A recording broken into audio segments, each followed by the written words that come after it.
Absolutely, the metaphor is a powerful and potent symbol across cultures. Mm. In the cultural background that I practice, both in my Wiccan tradition, I was dedicated to Carriagewin, who's the keeper of the cauldron in Celtic myth, to in Lukumi, the cauldron, the caldero, is the vestibule for the orishas that are the warriors. You receive that in one of the ceremonies.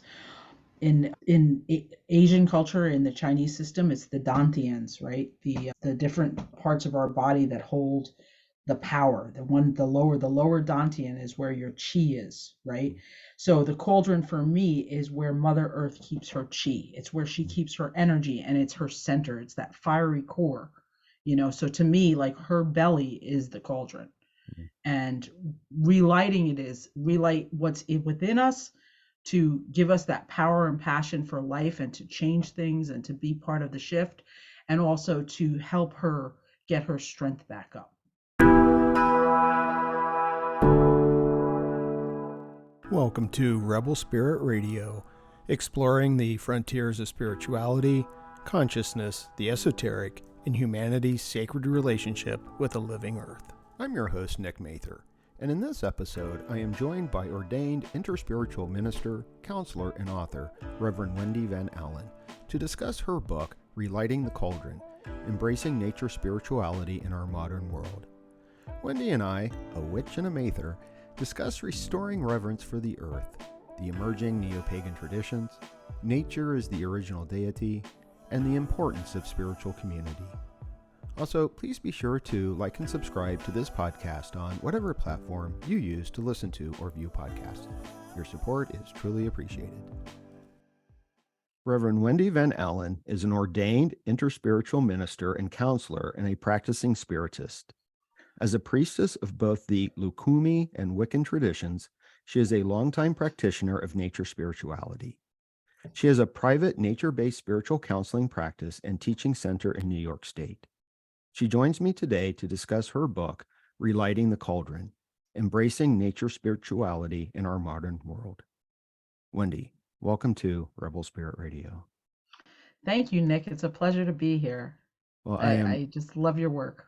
Oh, well, thank you. And I really enjoyed your book. And I Thank you. think that there is a lot for us to talk about. I think there's a lot of shared common interests. So, like I just said, I really enjoyed reading Relighting the Cauldron, and I am very grateful to have this opportunity to speak with you about it.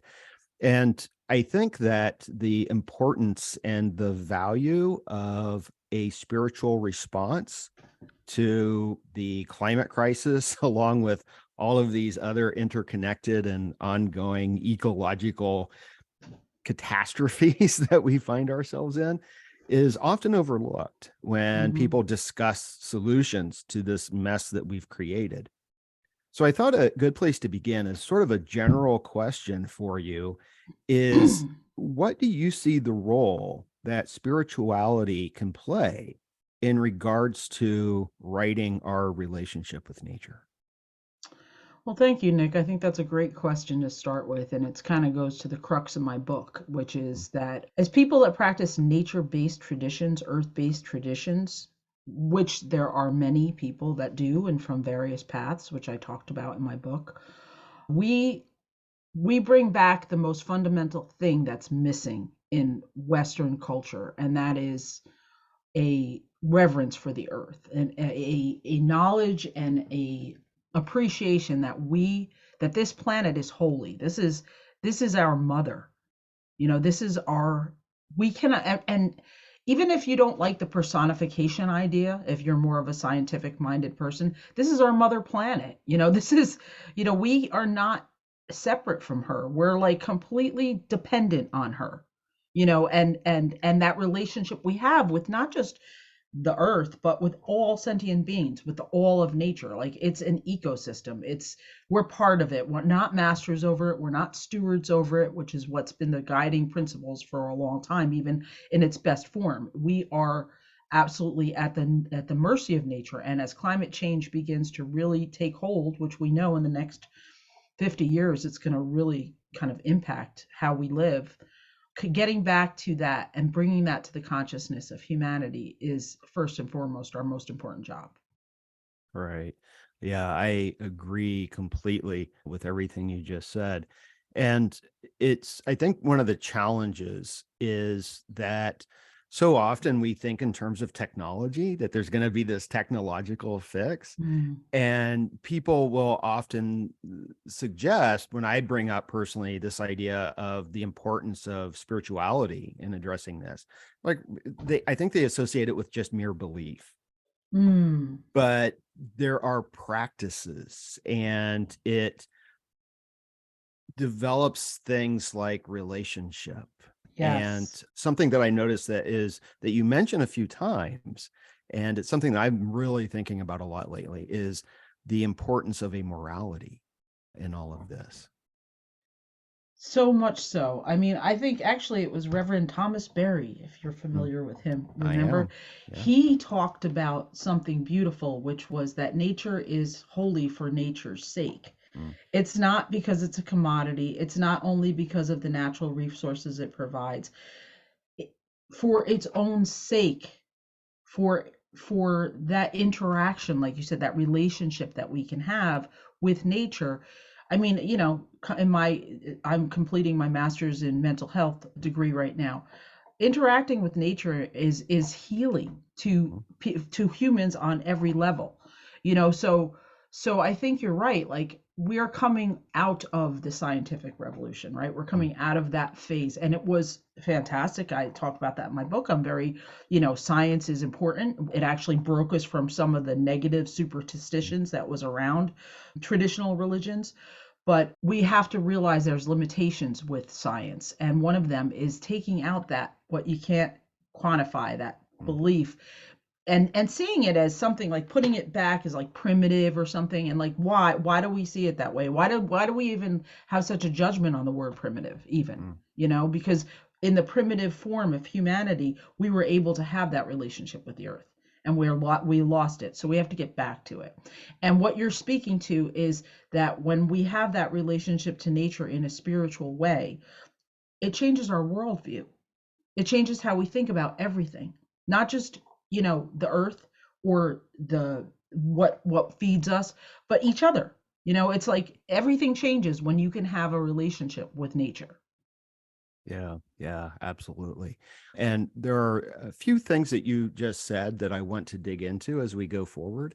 But one of the things that I wanted to address pretty quickly up front is that, and I want to be very careful here. I think that what I'm going to ask you here is vitally important, but it can be a little bit sensitive. And I want to Hmm. be careful because I've seen how this can be very easily misunderstood. And that is that when we look back even further than the Abrahamic traditions or the Hmm. core, world traditions that we're used to, that, there were, for example, indigenous traditions in Europe. Hmm. Yes. And that these were, and I'm going to use strong language here, but they were intentionally destroyed. And I Hmm. see it as a form of cultural genocide. Exactly. And this was due to the spread of Christian colonialism and the forced implementation of patriarchal social structures. So I was wondering if you could discuss a little bit what has been lost and maybe the efforts to reconstruct or remember what came before. So I think everything you said I agree with, and I think that's history, and that's why history is being so radically repressed by Yeah. many people in our culture right now that want to forget it for good, because people, what they forget, we will never learn from. What was every single human being at some point comes from ancestors that were indigenous. Mhm. And yes, there were indigenous people in Europe, and there are still traditions that are extant, that are practiced, that are like Romuva. People in a lot of the Slavic countries like Lithuania, Latvia, like those countries now, they're like restarting their pagan traditions. I mean, some of those countries, they were the later ones, like the Scandinavian countries and the Slavic countries, they were the latest to convert. So in the grand scheme of their history, they didn't completely lose out everything that was later forgotten. And I think one of the big things is, like I said, that connection to the earth as our mother, as sacred, and that connection to the ancestral practices, which is such a tragedy in our culture that it's been demonized. The idea of honoring your ancestors. And I was just listening to your prior podcast this last week about ancestral reverence and how healing it could be and how important it is. I mean, those two aspects of what was lost are so vital to what people have that hole in themselves that that Western materialism just doesn't fill. And another thing that's really important is that in these traditions that are indigenous, there's always ways to access the divine on your own, to have an experience, and they were very communal. They had to do with coming together on certain holidays. Like, we have one coming up. It was called Beltane. It was the holiday of, and for the Northern European people, they had different names for it, but they called it Walpurgis Night in the Germanic traditions. And they were ecstatic, right? And they were mystery traditions too, right? And a lot of pagan traditions from Europe, they were mystery traditions. People would go into them with kind of a fear and a certain persona, and they would have an experience and they would come out changed, with new knowledge, with a new, like a shuffling of their psyche, really. So those, we had, with the rise of the Judeo-Christian model, it was removed. That role was held only by priests, and those priests were only male. And over time, a lot of that, and a lot of the, some of the mystery and the magic remained, and that was what they took from the pagans, and like became, like, for lack of a better word, a synchronism that happened in Roman Catholicism. But a lot of what was lost was demonized, and magic was demonized, mystical practices were demonized, ancestor traditions were demonized. It was, it was dealing with the dead. It's like a demon. Those are all demons. And a belief that in reincarnation was lost. I mean, from what I've understood and from my research, there was a belief in reincarnation all the way up until like the Council of Nicaea, right? So there was a lot lost. And it's interesting to me, this pagan resurgence in among people who have European descent. And on my father's side, that's my, that was my original interest. Like, my father, I said it in my book, I'm a very American person. My mother is from Puerto Rico, so I have the Taino blood, I have African blood, I have Spanish blood. And on my father's side, I have Dutch, French, and English, and Irish, a lot of Irish, so these, all of to put a point to it, a lot of what is actually still existing among indigenous people that are still around today, which they really are, we had at some point in European people. And there's been a hunger for those traditions, which is why I recently read that paganism has supplanted, Judaism, Buddhism, Hinduism in the United States. It's the second largest growing tradition. Wow. People practicing different neo-pagan traditions. So it says something to, like, why people are attracted to these traditions. Yeah. One of the things that comes to mind with this is, I think that there's a very profound wound that we all carry. And I can see the origins of that wound going back to that separation. One of the things that was always concerning to me, though, because I had explored Wicca when I was much younger.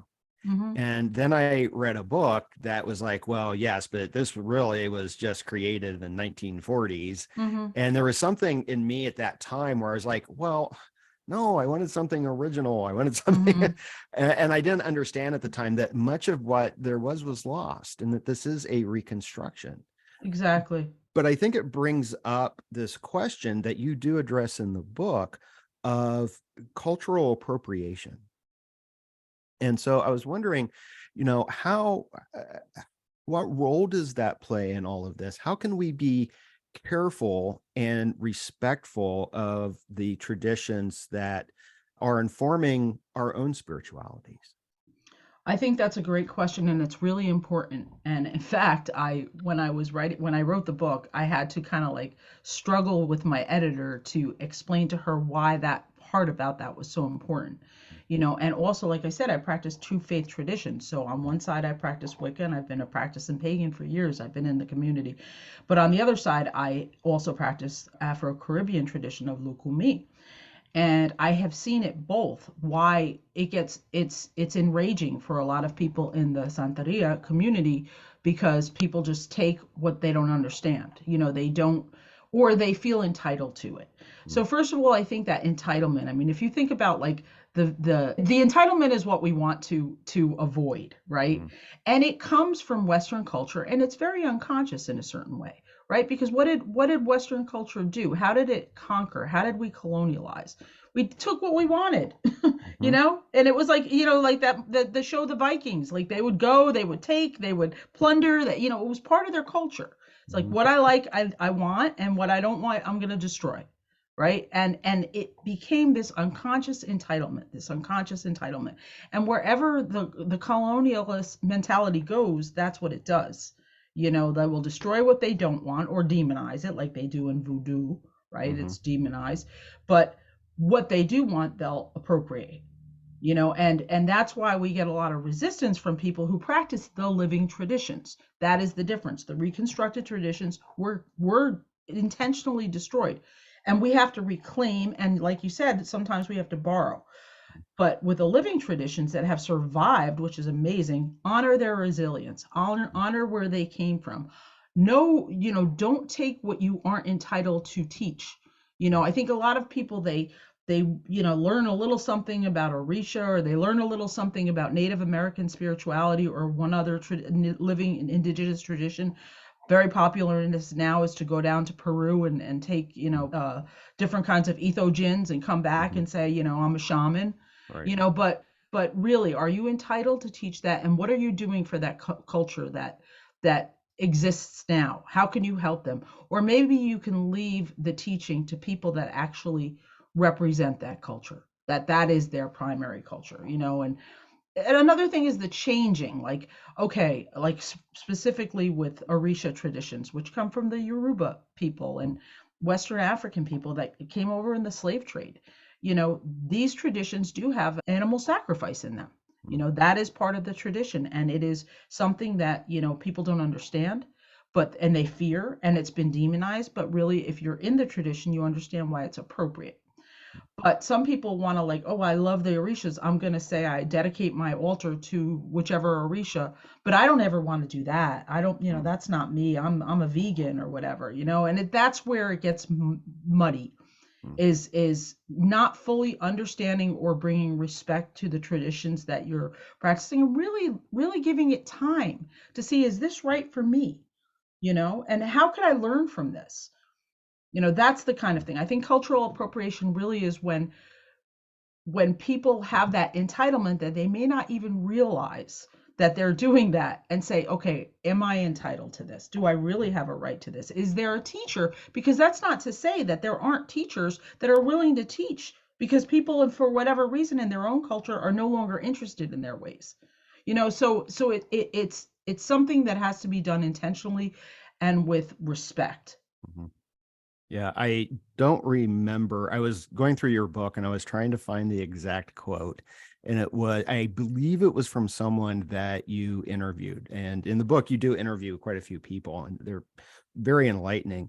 But to what you were just saying, and all apologies to the person who said this if it wasn't you, but they made the observation that you belong to the tradition doesn't belong to you. Ashe, exactly. That tradition doesn't belong to me. And that was a fantastic, like, aha moment for me, that I will guide me as I go forth. I may be interested in a lot of traditions. I may have respect for them. I may want to learn about them, study them, practice with somebody if I'm invited. But do I have the right to claim it, teach it, and spread it? And most of all, commodify it, market it, because that's where people get really angry. Yeah. And that's something that, coming from a background in academia and religious studies, that was always addressed, because, here I am, middle-aged white guy going into the classroom, and I am representing traditions that don't belong to me. And so for me, I have to, it's like, well, what's my authority to say this? Right. And Yeah. this is why you have to learn, like, the languages quite frequently, or depend on people who do. And, the people who are within the traditions, you want to rely on that.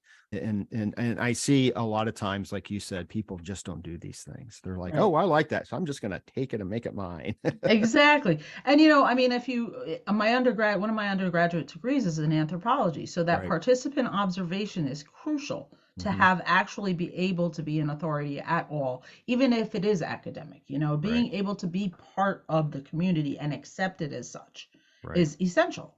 Yeah, yeah, yeah. No, I agree. I feel so much more comfortable talking about the Indian religious traditions, having studied some Sanskrit and spent time in South Asia, have real world experience, because I think that otherwise, it's easy to buy a statue, but it's different if you actually know who Ganesh is, and Hmm. all of that. So I say, as I have a Ganesh altar behind me. Hmm. Uh, Ganesh, and I also talk a lot about like I do believe that in all the world's traditions, there's so much commonalities, Yeah, especially yeah, in yeah, indigenous beliefs. yeah. And, some of the gods in the Hindu beliefs, Mm, they match up really well with right. other spirits Yeah, or deities, or what I consider is like rays. Like Ganesh yeah. matches up really well with Elegua. Mm, Elegua, the crossroads, the doorway, the mm, opening. yeah, yeah, yeah. And then, like, the Greek tradition, that would be Hermes. Yes, Yeah, yeah, exactly. yeah, yeah. So, I agree that there are so many commonalities, but you sort of start the book when you get into the traditions with shamanism. Hmm. And there are, issues with that term Yep. itself, but I've often thought of the shamanic, and I'm using this as a academic category. Same. That's Yes. kind of how I get by that. I'm talking It's about a academic useful category. word. Right, right, exactly. But I see that as kind of the religion, that all the other traditions seem to have come out of this kind of shamanism.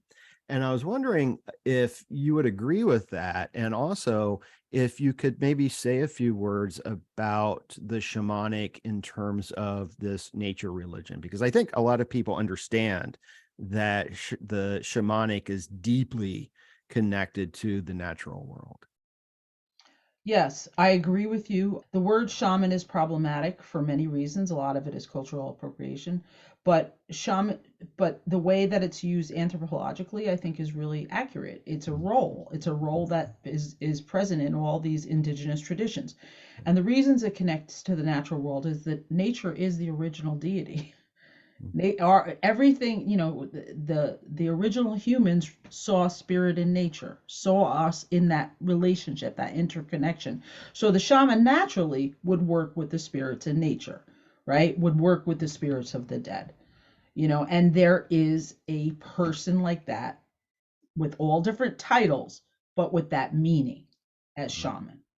And that role is a person that can access power through different means: drumming, singing, plant magic, dream magic. They would journey. They would raise energy. They would connect with the spirit world. They would bring back information. They would bring back healing for people. They would offer their wisdom. They would have a vision, and it was an incredibly important role, and it still is to this day. mm. I was in Peru this or the beginning of this year, and Peruvian shamans are very active, and there aren't just weekend warrior workshops. Right, People really value the wisdom that comes from their shamanic teachers. right, right. Yes, I recently began working with someone who was blessed by a Peruvian shaman to bring the work here and Cool. to do that. And the first time I participated in one of these, it was very, very clear to me how authentic it was. And Nice. you can kind of tell by, yes, these people need to make a living, but you can also see, how much are they charging for Right. a weekend retreat? Is it affordable for everybody? Do they acknowledge, yes, this was my teacher, this is what I've learned, and everything was grounded in that. Everything That's was great. grounded in that. And one of the things that they said is that, you know, the shaman that they were trained by had said that they actually want this message to come out into the Exactly. rest of the world Yep. for healing purposes. Yeah, because I mean, they are in positions of power and connected to m- the multiverse, right? Mhm. Not just the world we live in, and they know that they know what we know now, like people like you and I and people that listen to your show, that we have to do something differently. And if that Yeah. means like the people that are coming, like I said before, they may not find it that message can only go out through their own community. It has to go out to the greater world because we're all one world. We're all one planet. I one of the greatest quotes, and I think I put it in my book, but I think it came from Alberto Volodo. He said that the shaman said, we have to dream a new dream. Mm. We're dreaming a nightmare. Like Yeah. it's Yeah. time for humans and all people that have these visions to really create a new dream and to like collectively work together. And I think that's a big part of my book too, is like the practices that come from nature spirituality can help heal ourselves, but also ultimately we have to think beyond ourselves. We have to create community. That's why things like intentional community, permaculture, sustainability, they all tie in. It's all important because we have to make that worldview shift. We have to bring in this information.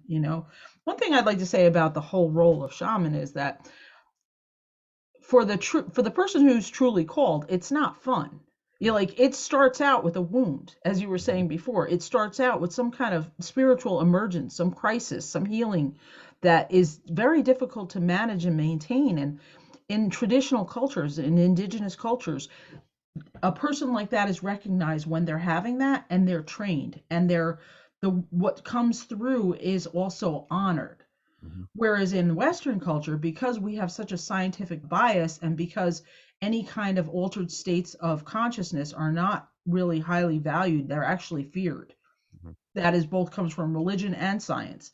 That these people end up on the street raving on the subway. You know what I mean? Like there's people that, yes, if you want to look at it again, I'm training to be a therapist. So you could say, yes, they're right now they're exhibiting symptoms of mania, psychosis, schizophrenia, but that said, if they are able to be, if that message is received in a healthy space in a way that honors it, how different their experience could be. Is it something they could heal from that could be really healing to them and to their culture, you know?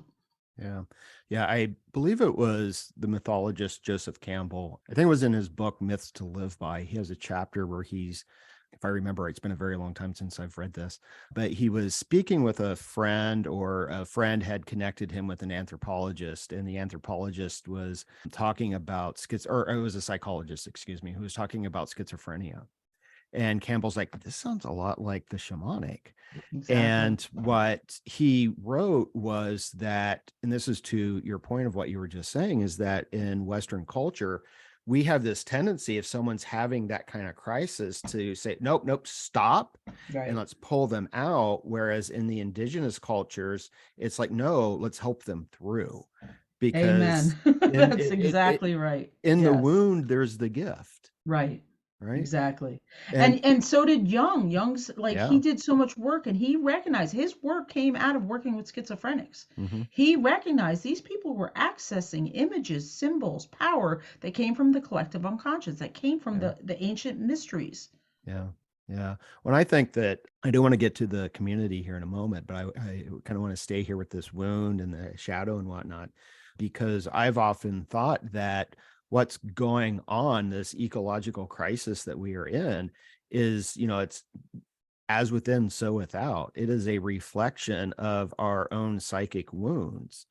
Oh yeah. And from a sort of shamanic perspective, we are in the process of having to undergo one of those very painful initiations. Oh And, yeah. and I Wow. think that, So true. And I think that, part of a common theme of these initiations is that the shaman has this experience of being torn apart, Right. and then they have to be put back together. So it's a remembering. Yes. Oh, and you're giving me the chills when you're talking about it that way. So I would say, to add to everything you just said, when you think about the archetype of mother, right, as we began, Mother Earth, Mother Nature, we have the beautiful, loving, caring mother that has guided us for 2,000 years, that, personifies as the Virgin Mary. That's what's remained, that personifies as, Kuan Yin, as these archetypes of loving, caring. But the one who's coming through now and is going to continue to come through is the terrible mother, because mother can change when she Right. needs to. And the terrible mother is Mother Kali, is the mother that will tear us apart. Right. And she, because you just told me that you study Hindu culture and the Indian cultures, that Kali, she cuts through illusion. She cuts through with her swords, she tears it all down. Right. They said that we're in the Kali Yuga, and I think I Right. agree with that Yeah. completely.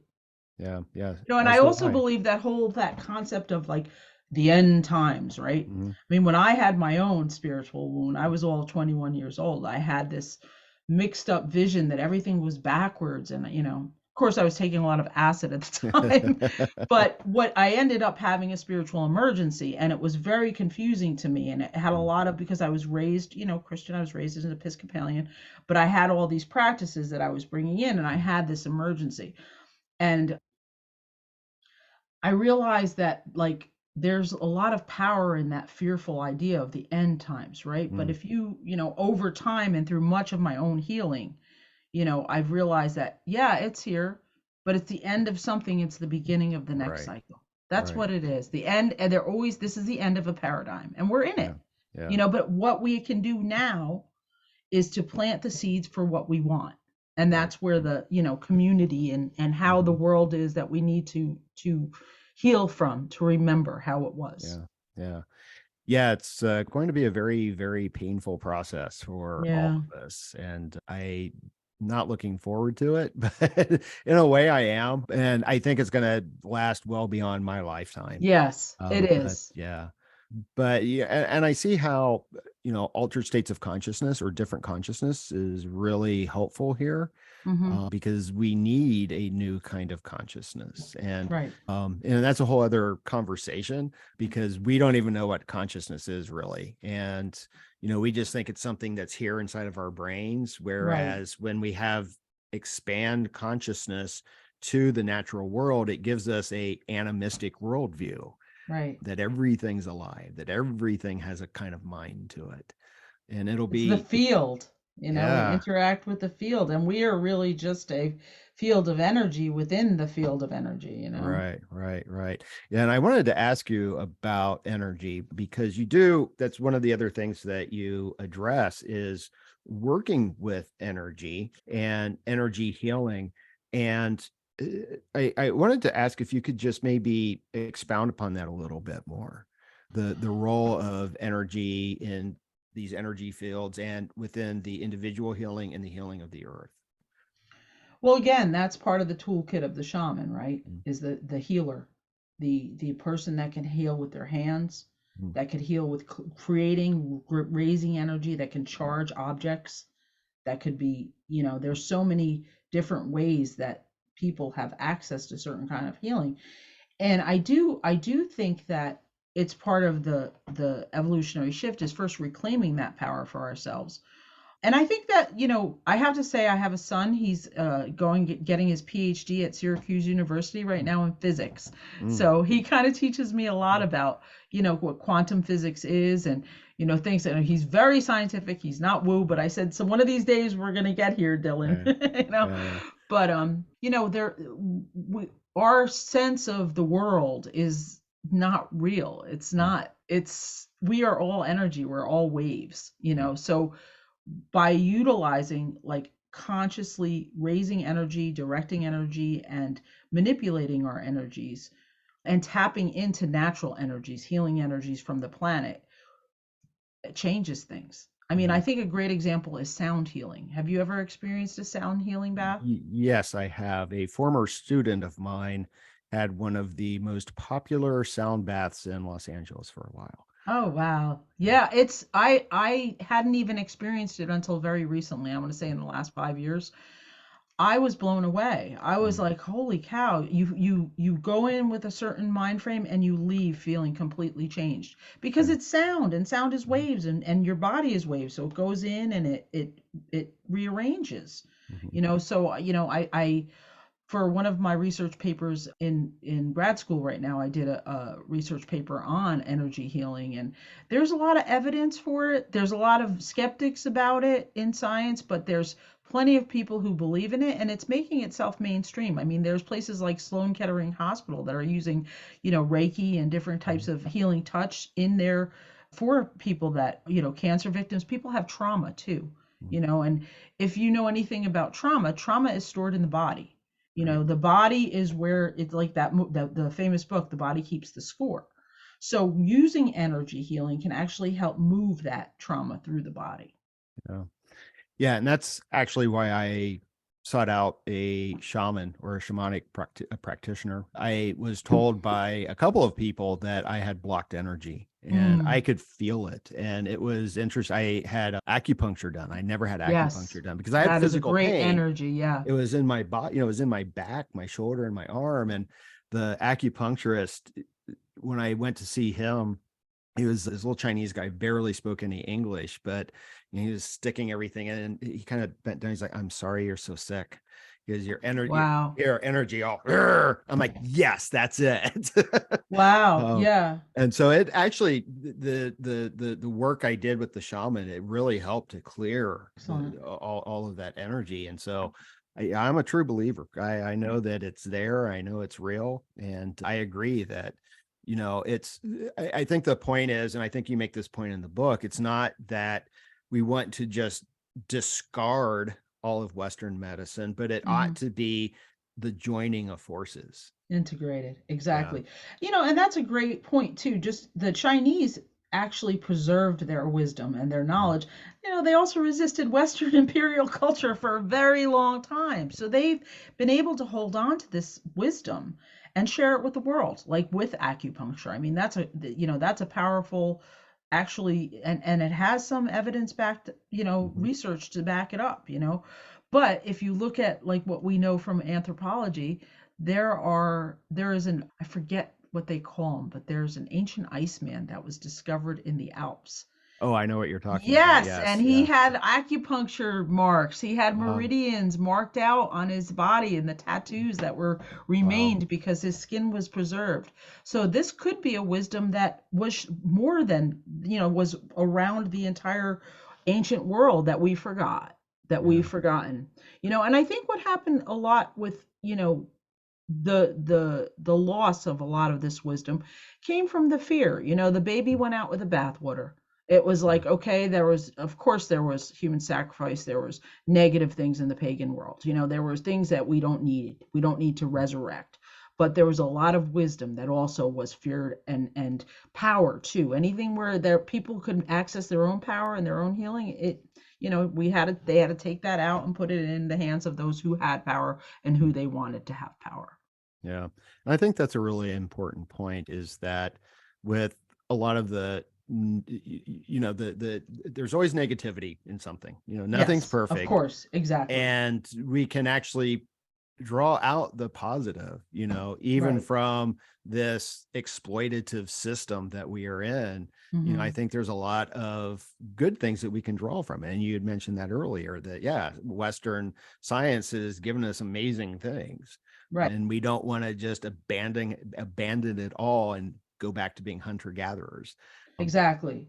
But yet we also have to, if we could take the patriarchal militaristic mindset out of science, Yeah. think of what we could do. Yeah. I mean, that's the thing. Yeah. What are we directing our science and technology towards? Right. Making weapons of war, being at war with each other, sending out space rockets for competition instead of like coming together to explore space as the human race. Yeah. Like, I mean, it's just you gotta like extract the part that's not working, but use the part that is. We would be able to cure like so many diseases if we can come together. We saw that with COVID. They came Yeah. up with with the vaccine pretty quickly when it was needed, you know? Right. So, I mean, people have their beliefs about the vaccines. I'm a vaccine believer. I'm not going to be Yeah. afraid of it. Again, it's Yeah. science. It's like it's pretty ancient technology. It's pretty old technology at this point. Yeah. Yeah. But, I mean, I think that people have a valid questioning of what's going on, and that's part of the paradigm shift. Everybody's Yeah. like, who can we trust? What Right. isn't, what is actually useful? What is destructive? So that's why we're in such a state of confusion right now. Right. Right. Yeah. Yeah. I've often said that we are in an epistemological crisis because no one really knows what to know.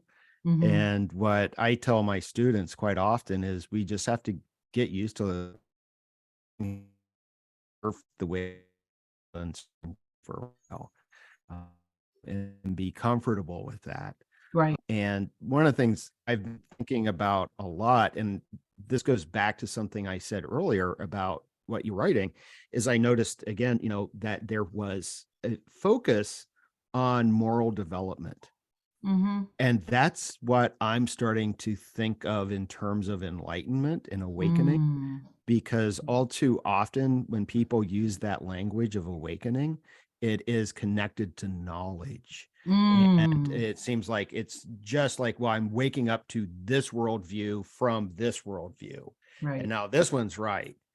And one of the things that has been prompting this is something that Thoreau wrote in Walden, because he talks about awakening, but the line was, moral reform is the effort to throw off sleep. Oh, I love So that. I'm starting to see the necessity of a morality in terms of, if we have that moral development, then it's okay if we don't know things, that Hmm. we're still going to be good people. Mm. you know Yeah. I like where you're going with that, and I would agree with you. And I would say, in terms of what's informed that view for me is Spiritism. Mm, Spiritism is a type of spiritualism that's very popular in Latin American countries, and it basically the I've it's right off the top of my head, but the Spirit's book, was written by right. this man who Alan Kardec was his Mm, pen name, and he basically had these questions asked by multiple seance groups, and he would pose different questions, and these answers would come back, and he'd match them. Like, he did it in a scientific way, like, oh, the same answer comes back by similar spirits. yeah. And what came out of it was this codified book, was codification of this worldview, and it basically talks about what happened, why we're here, the purpose of life, progression. Our spirits are evolving to a higher level, and the Spiritist belief is that it takes both information and knowledge as well as moral development for us to Right. get to that next level. That is when we're going to get to that, that enlightenment phase. That, you know in the Spiritist worldview, it's like it kind of is like an idea of the multiverse, that the earth itself is evolving too, and there's going to be a split. And I would be like, oh, this is kind of woo woo, like deep stuff, but in a way we're kind of seeing that now with people living in alternative realities, like two very vastly different Yeah. beliefs. But in the end, like, as you said, I believe the same thing, that it's the long haul. It's like Mm, lifetimes. Like, it's going to be, we're doing this work now, and we're trying to help other people kind of come to a healthier worldview, because that's what our spirits have been called to do. Because in the next lifetime, in the next incarnations, like, it's going to take probably like 200-300 years before a new paradigm really emerges. I mean, what do they last? Like, a new paradigm could be thousands of years. We don't right. know, what how long it will be, but hopefully, I'm hopeful. I'm hopeful Good. that we're going to survive it, but it's definitely going to be tough. Yeah, I was going to ask you if you had hope. I ask that sometimes when I have guests on and we're talking about environmental issues, always like, do you have hope? I do have hope. I do have hope, and I do, and you know why? Because when I look at the youth, they're giving me hope. They're Mm. impassioned, they're informed, they're creating, they're looking at things differently. They're looking at gender differently. Yeah. They're looking at it in a non-binary way. That's challenging conditioning. I mean, it's pretty powerful. They're very engaged environmentally. I mean, I talk about that as the opening part of my book, that I was so inspired by the Greta Thunberg and Yeah. all of her generation. There's a lot of people, young people, that are marching and protesting. They're down in the Amazon. There's some young people that have been instrumental in getting laws passed to protect rivers and lands and mountains and stuff. The indigenous people, like the youth, are, this is their world. They know that they're going to inherit it from us, and they're not afraid to stand up. And the ones that are protesting against gun violence, they live through it, man. They're going to school. They've been afraid their whole life that they're going to get killed in school. Like, we didn't live through that. Like, they do. So I do have hope from the youth. I look at Yeah. them, and those are my children's age, and I just really hope that their passion will help to create a new world Yeah. and discard what isn't working. Yeah. Yeah. I hope so as well. My major concern with all of this is the education that they're receiving, Yeah. because they have all this passion, and I can speak of this from the educator's point of view, is that often it seems to me that education is just training them into this earth killing system. Yes. And they can go into school, into colleges, and have Yeah. all that passion, but then they're just trained to be cogs in this machine. And I think that part of this, we have to, I know this is a diversion from everything, Mhm. but I think that we really do need to rethink our education systems. What do we mean by education? It Mhm. shouldn't just be training, because Absolutely. I mean, I agree with you. For so long, you're either teaching to the test or trying yeah, to create consumers or creating people that, work in the system, right? yeah, But, critical thinking can make a big return here. And yeah, I think a lot of it is access to information too. Now, we know the internet is both wonderful and terrible at the same time. Like, there is information out there. And I think people are, young people especially, they're thinking about everything differently. They're thinking about the workplace, they're thinking about the family structure, they're thinking about education itself. I mean, there's, homeschooling, there's a lot of people that are doing it terribly, but there's people that are doing it well as well. yeah, And there's other types of schools, like the Waldorf school and some others, that are creating different models for teaching. In my book, I talk about I think she called it the talking sticks school, but this school that's created by one of the women that I interview. She is a Maori, and they are doing an amazing job over there, reclaiming their culture and integrating their cultural belief and worldview into the system. And the way she explains it, it's just like the young people are teaching the old people, and re-engaging them in nature. yeah, yeah. Yeah, and it takes educators to do that, Mm-hmm. and I think that that's the role of elders. And you talk Yes. about the importance of elders, because the Right. elders aren't just the teachers, but they are role models. They're Right. supposed to model this great behavior. And often I don't see that in traditional academia, because everyone's embedded. Even academia now is just this exploitative system that few question. Right. Not only is it exploitative, it's extremely out of reach for most people. I Yeah, mean, it's now an elite thing. Nobody could yeah, afford to go to, many people cannot afford to go to college, even if they can go in. But what's great are people are learning in different ways. yeah, yeah, People are looking and learning in different ways. And that's the kind of thing that I think we need to kind of look at: intentional communities, intentional schools, people that are doing independent study, mm, and as you said, creating being models. Just knowing that if you're in a position of any way that you're influencing others, it's important to look at yourself. I was talking to a minister, actually, because some of my clients, even though I'm non-Christian, I am interspiritual, so I have clients of all backgrounds that I do spiritual counseling with. And she's amazing. She's written a book. I don't want to give her name, but let's just say that she was struggling with, how can I be, a minister? I don't want to be out front. I hate people that are hypocrites, she said, and she's a real woman that's spiritual. and godly. And I said, well, it's self-reflection. Like, if is it true? What you're saying, what you're doing, is it true? Can you check with yourself? First of all, we're all human. Like, that idea of putting the priest, which is the evolution of shaman, on a pedestal has to come down. Right. And any role that you're on a pedestal is like that. Even more so, the reason we have to, see who we are and be honest and really, like, yeah, I'm human. Yes, I have flaws, but what could I do to improve? Because it's my work is more important than just me and my ego. Right. Right. Right. Which takes us back to that moral development, right? Yep, exactly. The idea of community, and I agree with you how crucial that is to all of this. And something that I've thought about, and this is in connection with what you wrote, is that, pagans gather and feast. And you said that this is the original sense of communion. It's the essential aspect of celebration, that we become as kin. And that's something that I really like, especially because I think it opens up a way of communication with other traditions. And what I think about in specifically is in Christianity and also in Buddhism. Mm-hmm. And there's a fancy academic term for this. It's called commensality, which is essentially, the way I always phrase it is, who do you break bread with? And I think that's really one of the most powerful aspects of the teaching of Jesus, is that he broke bread with everybody. Everyone was welcome to the table. And the Buddha did the exact same thing. He's like, oh, this caste system, nonsense.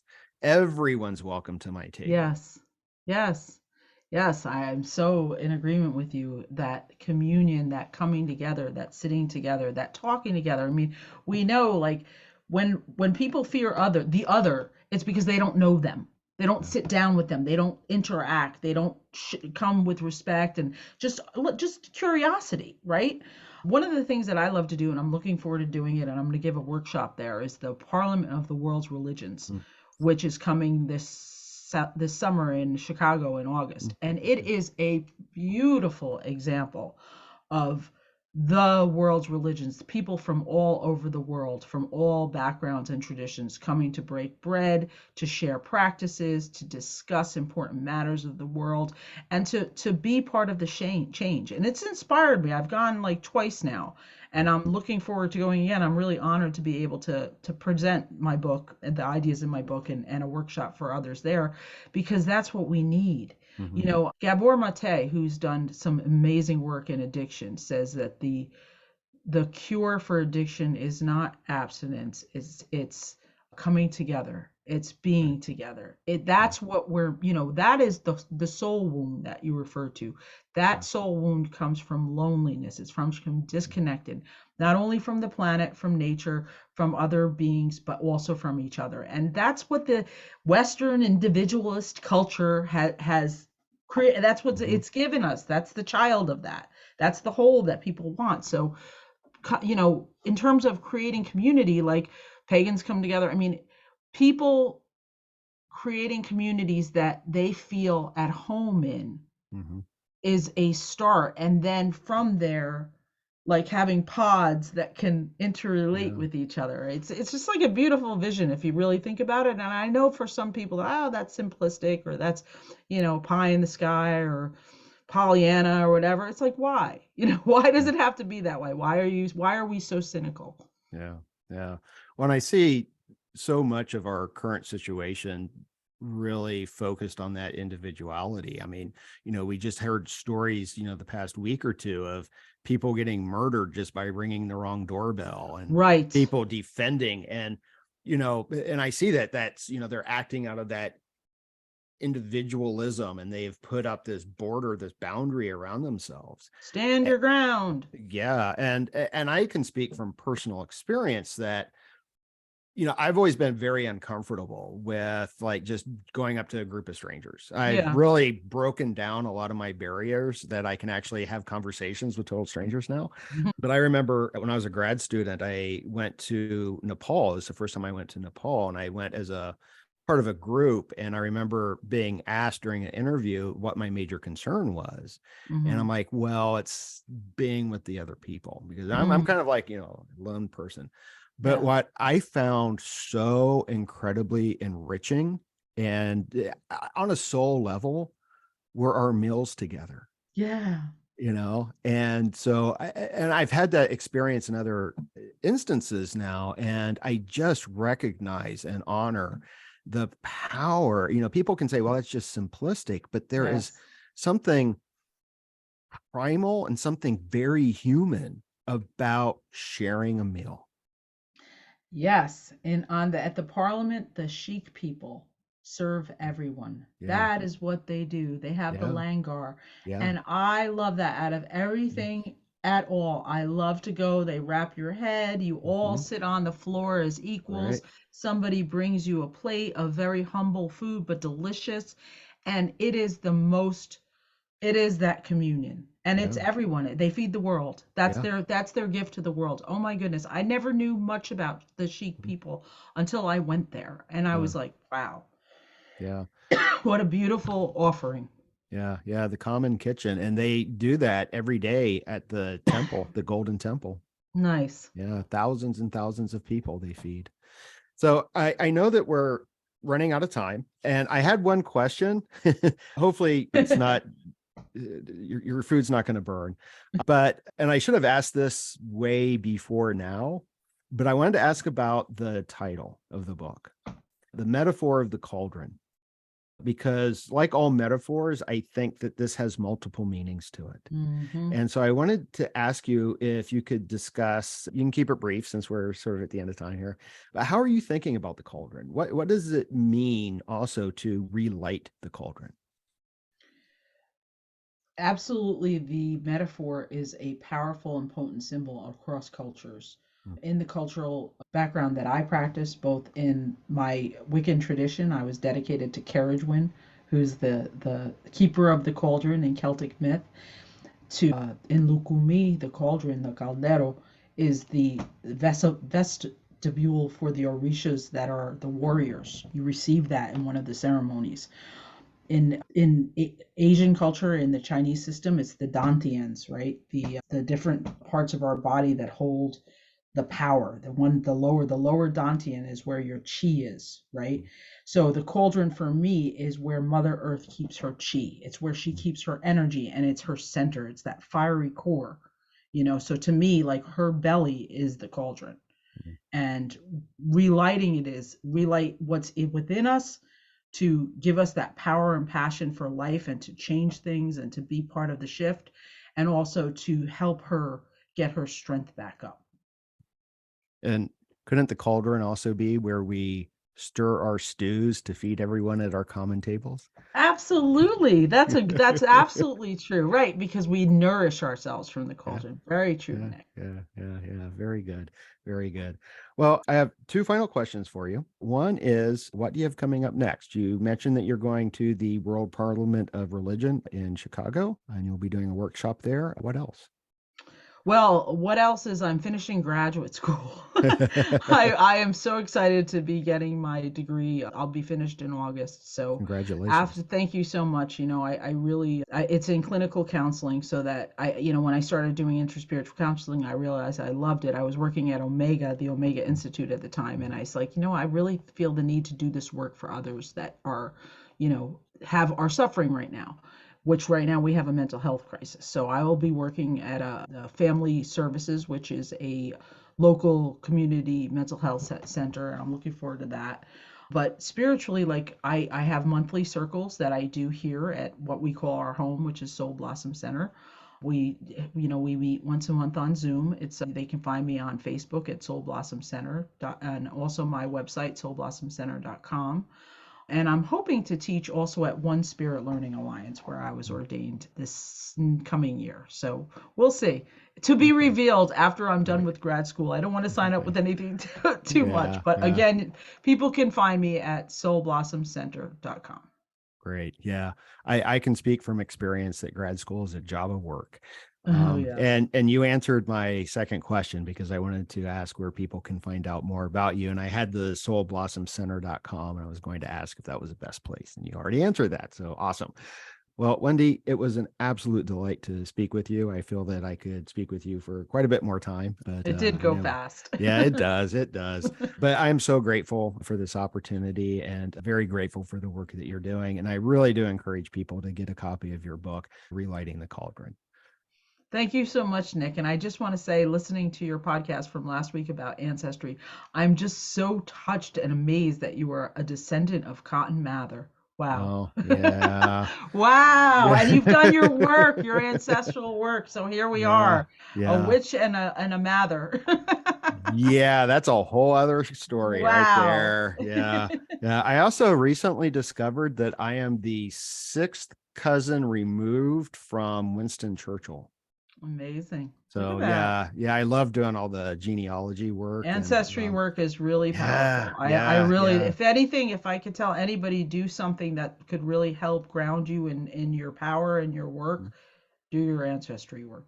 Yeah. Well, and I think that's really important in a couple of ways. One is that we are the ancestors Yes. for the future generations. Mm-hmm. And I think that there's a way to connect us with everything. I like Brian Swim, who did work with Thomas Berry. Mm. One of the things that he says is the stars are our ancestors. Yeah, I And love it's that that. idea that we're made of stardust, what Sagan used to say. Yeah. And I think that I agree with you that opening up to the ancestors can open us up to these greater connections. Excellent. Well, thank you so much, Nick. I appreciate it. Okay, well, thank you. And that's a wrap on episode 85 of Rebel Spirit Radio. Thank you so much for listening or watching if you're a part of my YouTube audience or view this on Spotify. If you like what I do here on Rebel Spirit Radio and would like to support my work and show me a little love, then please consider becoming a patron. You can find the link for the Patreon in the show notes or video description. And of course, if you'd like to make a one-time donation, you can still do so via PayPal. I will be incredibly, tremendously grateful for any support that you can provide. Another way that you can help the podcast is to share it with friends, family, coworkers, even anyone that you think that will enjoy it. And please share it on social media too. That really is one of the best ways that you can help and support the podcast. So if you feel moved by the rebel spirit, and I sure hope that you do, then please, by all means, help me spread the good news. Also, if you enjoyed this podcast, please make sure to give it a positive rating on whatever platform you use to listen to or view podcasts. And please subscribe. For those viewing on YouTube, please give this video a thumbs up and subscribe to the YouTube channel. Make sure you hit that notification bell so you'll be informed when I upload new content. I'm Nick Mather, and you've been listening to or watching Rebel Spirit Radio. Until next time, may you be in peace, may you flourish in all possible ways, and may you continue to nurture your rebel spirit.